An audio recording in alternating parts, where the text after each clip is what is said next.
Would you have been one and done today? No. I loved UCLA. I mean, that was such a fantastic time. That was my dream. I mean, it was 52 years ago in 1965, and I was 12 years old, that I first saw basketball on television. It was the Michigan-UCLA game played in the Portland Memorial Coliseum, and we didn't have a TV growing up, but I got to watch this game at a neighbor's house, and it completely changed my life because I looked at these little skinny, scrawny guys for Johnny Wooden, like Gail Goodrich and Keith Erickson and Freddie Goss. And everybody's Kenny 6'5". Yeah. Right. Yeah. But it was a game of skill. It was a game of speed. It was a game of quickness, fundamentals, physical fitness. And that's it. I said that day, Dan, that's what I want to do with the rest of my life. And now my dreams change all the time. You got to read Phil Knight's Shoe Dog. I mean, so many life lessons in that book, including on page 2, the plan changes every day.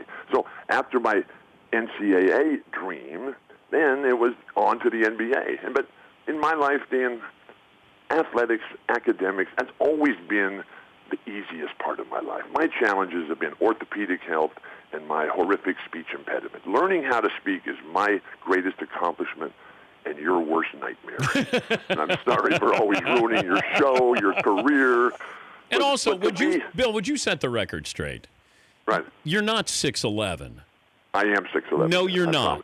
No. The last time I was measured, I was 19. I walked across the room as Coach Wooden and Ducky Drake were doing all the measurements at the first day of practice right there.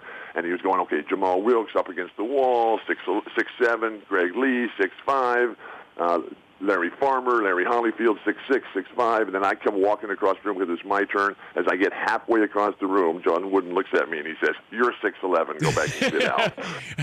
That was the last time I was measured. I was 19. But it's not how big you are, it's how big you play. Bill, you're 7'2". You have to be 7'2". Every time I think I'm taller than 6'11", every time I think I'm taller than 6'11", I go and I stand next to Kareem, and in 10 days we're going to be celebrating his 70th birthday party at Staples Center, and Lori and I will get to be there in Luke's last game of the year as the coach. But every time I think I'm taller than 6'11", I go stand next to Kareem, and I'm 3 inches shorter than him, or I go stand next to Yao Ming, and I'm 1.5 feet shorter than Yao Ming. So, but my whole deal was always about trying to beat the big guys, because I was not the tallest, I was not the strongest, I was not the fastest, I was not the highest jumper, but the dream of beating the big guys. And that's when you know you're a player. And when you go up against somebody who's got more athletic skill and more size and more strength, and you can still get the job done. The Dan Patrick Show, weekday mornings on Audience.